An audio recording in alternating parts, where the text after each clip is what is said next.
आजचे तरुण उद्याच्या देशाचं नेतृत्व करतात। या तरुणाईला व्यसनाधीनता आणि नशेपासून दूर ठेवणं गरजेचं आहे। त्यासाठी गाव पातळीवर पोलीस पाटील नशामुक्त अभियान राबवतील।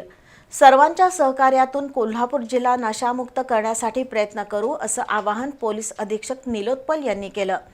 पोलीस मुख्यालयातील अलंकार हॉल इथं जिल्ह्यातील पोलीस पाटील यांच्यासाठी नशामुक्त अभियान मार्गदर्शन उपक्रमात ते बोलत होते। कोल्हापूर पोलीस दलाच्या वतीनं आज जिल्ह्यातील पोलीस पाटलांसाठी नशामुक्त अभियान कार्यशाळेचं आयोजन केलं होतं। या कार्यशाळेमध्ये 615 पोलीस पाटील उपस्थित होते। शाहूवाडीचे पोलीस उपाधीक्षक प्रमिल गिल्डा यांनी या उपक्रमामागील पार्श्वभूमी विशद केली, तर करवीरचे पोलीस उपाधीक्षक अप्पासो पवार तसंच शहर पोलीस उपाधीक्षक प्रिया पाटील आणि गृह पोलीस उपाधीक्षक तानाजी सावंत यांनी नशामुक्तीबाबत मार्गदर्शन केलं।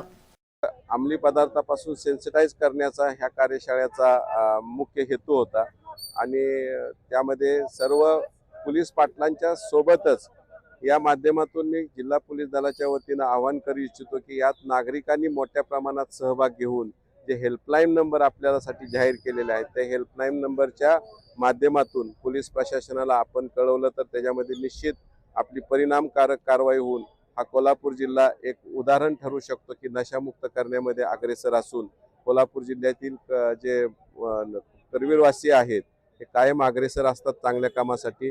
हा एक नशामुक्त जे अभियान आहे त्याला सर्वांनी प्रतिसाद द्यावा असं मी पोलीस दलातर्फे आवाहन करतो। सध्या अनेक तरुण अंमली पदार्थांच्या विळख्यात सापडले आहेत। त्यांचं प्रबोधन करण्याची जबाबदारी पोलिसांसह पोलीस पाटलांचीही आहे। अंमली पदार्थांचं सेवन, विक्री, वितरण, वाहतूक, तस्करी या संदर्भात पोलीस पाटलांनी जाणीवपूर्वक काम करावं।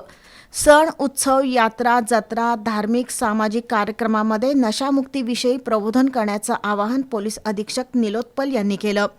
या कार्यक्रमासाठी पोलीस निरीक्षक सुशांत चव्हाण, पोलीस निरीक्षक किशोर शिंदे, राजकुमार माने, विश्वास पाटील, सहाय्यक पोलीस निरीक्षक रणजित पाटील, क्रांती पाटील यांच्यासह जिल्ह्यातील पोलीस पाटील उपस्थित होते।